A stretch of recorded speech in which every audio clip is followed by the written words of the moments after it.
for having me tonight. I greatly appreciate it. How's everybody doing tonight?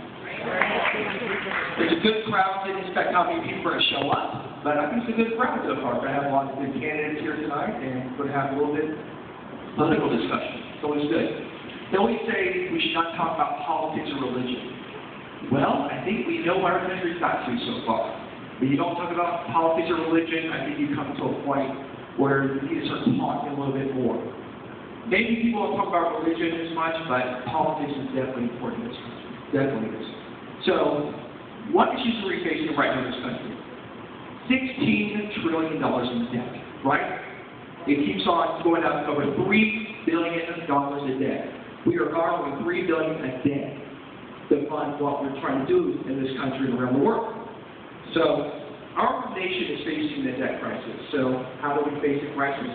We face it with new ideas, fresh ideas. Let's put 16 trillion in perspective for a second. We hear trillion every day. And when you look back, I'm in my 30s, but you look back 50, 60 years, we didn't know what $1 trillion was, though, right? We maybe heard billion occasionally, but million was probably the big word. But we're talking trillion. Don't tell anybody what quadrillion is, because we don't make fun of touch that, right? So 16 trillion, if we try to take that debt back, okay, we know there's a lot of seconds in a day, a lot of seconds in a year. So if you try to pay back the debt with accumulating no new debt, $1 every second, it'll take us over 507,000 years to pay it back. That's how bad it is. But you won't hear that in the mainstream media. It's that bad. So how are we going to fix it? Let's talk about what has caused this. And a lot of people are saying the politicians caused it. I'm going to say we the people allowed it to happen. We didn't vote out the politicians when they started doing these things to us, did we? We just let them keep on going and going. Oh, I don't feel like voting this year. My vote's not going to count. A lot of voter apathy, right?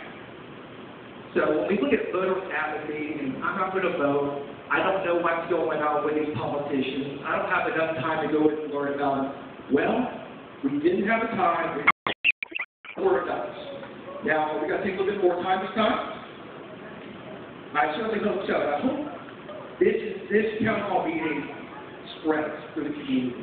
Because we need to have more people get educated on the issues. And I think it's one of the biggest things that we're missing out in this country right now. Is voter education. If we don't have an educated electorate in this country, we're going to continue to suffer. We're going to suffer under trillions of dollars in debt. And we don't just talk about our children or grandchildren.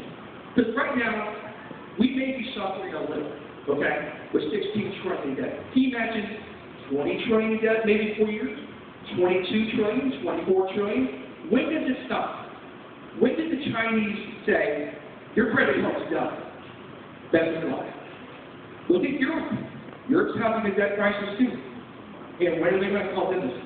Your credit card's done. They can't print money like we can, but one day they're going to say, your credit card's done. And that's going to be a sad situation. So when we look at our local politicians, I think the local politicians is the most important level thing. Because if you look over history, where do most politicians in Washington, D.C. come from?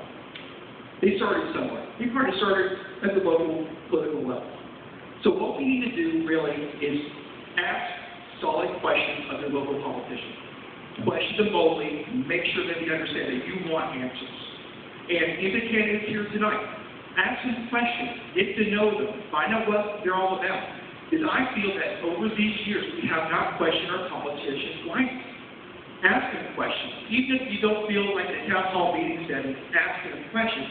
You need to maybe utilize social media. Go on Twitter, go on Facebook, start a blog. I do an internet radio show. I question candidates all the time. I ask them, what are you going to do? Where are you from? And what's your past? Why should we vote for you? Why should we give you the ability to spend billions, if not trillions of dollars in the future?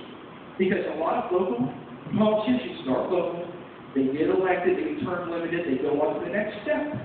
And the next step is generally higher up. They get name recognition, they start acquiring talent, they start acquiring money, and they get elected to higher positions.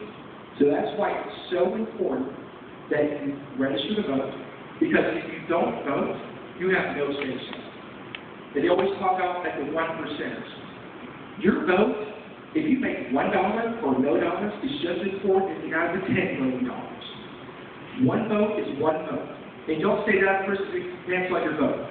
Because if you don't vote, you've got no say so what this country's going to do, especially at the local level. If we can stop bad politicians at the start, we wouldn't maybe have the situation we have today in Washington, D.C., with $16 trillion in debt.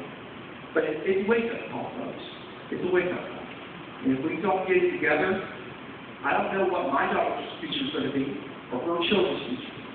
We can stop this now. We can turn this vote around very quickly if we get the right people in office. So question them boldly. If they don't give you the answer you want, and they cannot answer your questions when they're running for office, they're probably unfit to lead you. So don't take Bill for an answer and get the answers that you want. I want to thank you for your time.